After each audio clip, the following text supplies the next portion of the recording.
will replace to faith. No? Imbis na matakot ka, manampalataya ka. Imbis na mawalan ka ng pag-asa, doon ka lalong umasa. Amen? Ganyan ang Panginoon. Ganyan po siyang magpakita ng kanyang pagmamahal sa kanyang mga pinili. And pangatlo, dapat righteous living din. No? From now on, I declare to my Lord, no, na I will choose to have a righteous living in order for me to have all what I have desired. No? Kung ano daw yung dinidesire natin, mangyayari yan sa kalooban ng Panginoon. Ang daming pangako po ng Biblia. The last time I checked, it was 8,100 promises of God. Yung iba dyan natupad na, pero karamihan dyan ay hindi pa. How many days in a year? 366 or 65. Diba?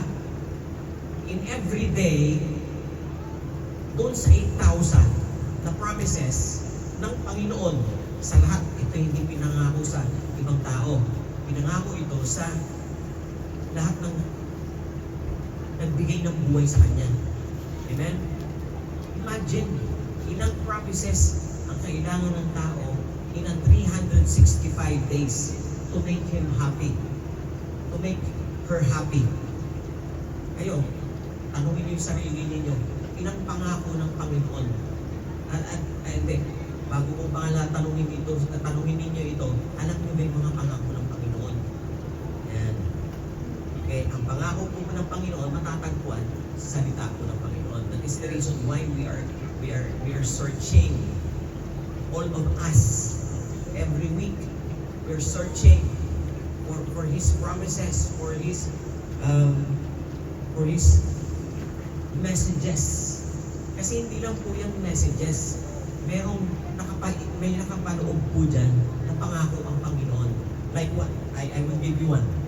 Ang sabi niya kay Joshua noon, yung if you will meditate on it, the word, if you meditate the word of God day and night, sabi ko ng Joshua 1:8, you will be, ano mangyari kay Joshua? You will be successful. Ang sabi ng Biblia, one promises of God yun. Meron pang 7,000 plus promises of God. I am not hindi ko sinasabi ito sa inyo para matuwa kayo, para saliksigin ninyo ng saliksigin ang mga pangako na yan. I'm saying this because if you really serve or you really surrender your life to the one, to Lord Jesus Christ, at yan talaga ang pinili mo, hindi ka magsisisi. Lahat ng liko sa buhay mo, maayos ng Panginoon. Amen? Lahat ng hindi mo naintindihan, maiintindihan mo dahil sa Panginoon. At yan ang gusto niya, yung magbabago ang buhay natin at magkaroon tayo ng kapayapaan. Amen? And then, what else? Sabi po ng aking binasa, but our citizenship is in heaven now. Your citizenship is not on this earth. Nakakatuwa nga itong ating kapatid nagpagplano siya na makapagpagawa ng church. Okay, itong kapatid na ito talagang pangarap niya yun. Lord, gusto ko makapagpatayo ng church. Ito na, hindi niya alam na nagsimula na ang Panginoon at naitayo na itong tawag ito, Gulf Satwa. And you should love this church. In this church, you will experience more of Him. You will experience more of Him, and I don't know what to experience sa Panginoon. And we will be ambassador for Christ. As a royal priesthood, you will be an ambassador for Christ. You will let your life to be used by Him to testify on the goodness of God. Hindi mo kailangan na kayo yung mag-aral sa pastor o mag-aral kayo sa Bible school, mag-aral kayo o may magturo sa inyo. You only have to do is just to accept the Lord willingly and openly, open heart, and allow Him to do the rest. And He will use you. Amen. And why He want you to be His ambassador? Kasi ang tao po, kaya po siya bumaba dito sa lupa, not to experience yung pagiging king niya. He come to the earth, he became what? A servant. Sabi nga ng Biblia, kung kriminal, mas sa kriminal ang nangyari sa Panginoon on dying on that cross. And the people on that day make Jesus a criminal. Siguro, tayo din. Before, we let Jesus to be criminal dahil po sa ating kasalanan. Naniniwala po ba kayo na just a simple prayer from the bottom of your heart, God will remove all your iniquities. That's the power of God. That's the power of His death on the cross. That's how the Lord loved the people. Kanina po binanggit yung 3:16. Dito ba yun? Dito ba yun? Nahalo-halo na yung utak ko eh. Nabanggit niyo pa kanina yung John 3:16. Ayun, salamat. Save. Kala ko, napaghalo ko yung gawain kanina eh. Sabi niya, for God so loved the world that He gave His only begotten Son, that whosoever believed in Him should not perish, but have an everlasting life. Yun yung kapalit ng paniniwala at pagtitiwala natin sa Panginoon. Ibinigay niya talaga itong anak na ito. Itong kanyang kaisa-isang anak for every one of us. Just to make us good. Just to make our life more good. Amen. They know who they belong. Sabi po ng ating binasa kanina. You will know where you belong after you accept the Lord Jesus Christ. Now you belong to the King and the Lord of the Lords. Amen?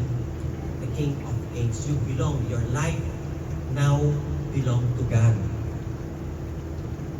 To walk in purity. Amen?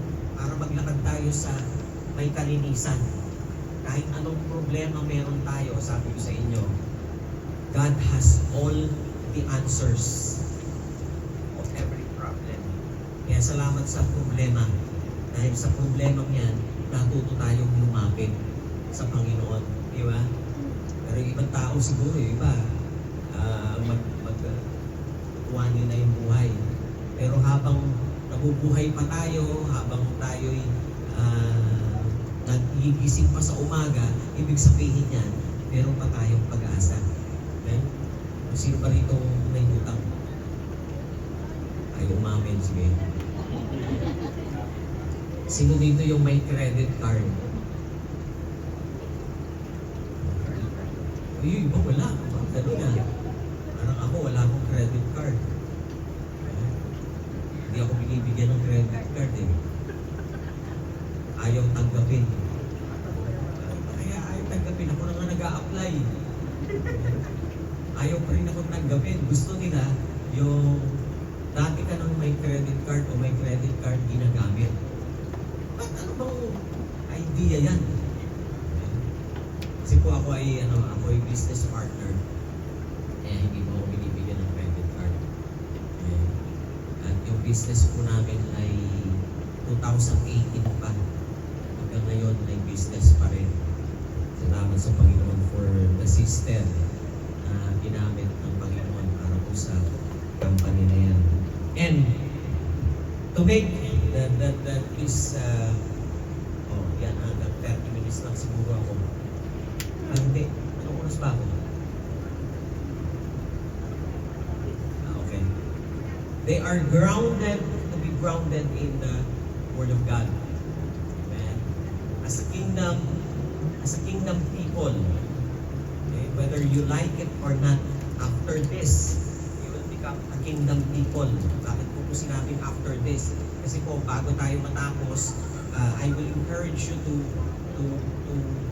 pray with me, whether you like it or not, because I believe in my heart that you needed the Lord in your life. Kahit na po hindi nyo na ako makilala bukas, okay lang. Okay lang. Kahit na dumaan ako, hindi nyo ako makilala, hindi nyo ako kilalanin, okay lang. Basta itong amin pong pinipresent sa inyo ay totoo ninyong tanggapin sa Panginoon dahil po what people needs in this life, no? In our lives, in today's life, is no other than our Lord Jesus Christ. Amen. Kanina narinig ko yung banal na Espiritu. Sabi ko, hindi ka ako bata pa yung church na ito. Matagal na siguro itong church na ito. Kaya lang, hindi siya naiipon. This time, naiipon ang iglesia. Amen. Natutuwa po ba kayo na kayo'y kabahagi ng church na ito? At willingly and to die for, kahit na salamat sa Diyos at meron kayong ganitong pinapangarap ng marami ngayon dito sa UAE na magkaroon sila ng kahit ganito. Kasi yung isang pastor natin sa likod, hanggang ngayon, yung kanilang ginagamit yung aming center. Nalangin din sila na siguro kanina nung bago magsimula, nangarap na sila, nangarap din si Pastor Noy na meron din kami. You are truly blessed. You are truly blessed because God is with you. Amen. And let me pray for you. Hallelujah. Let me pray for you and then let us stand.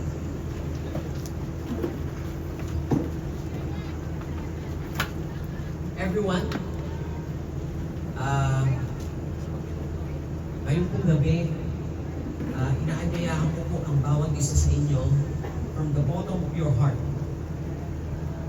to receive the one who died on the cross. Died for nothing. He died for a purpose. And He died for you. To make your life a better life. Hallelujah.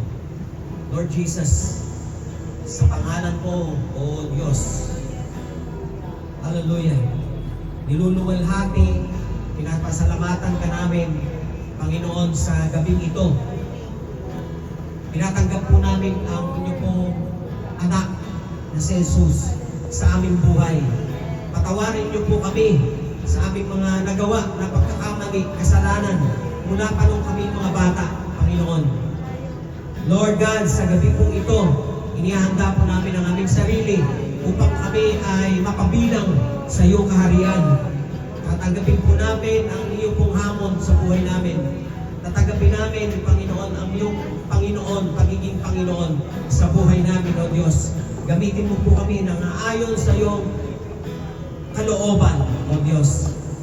At sa gabing ito, Panginoon, danadalangin ko sa pangalan ni Jesus, lahat ng mga kapatid ko sa oras na ito, Panginoon,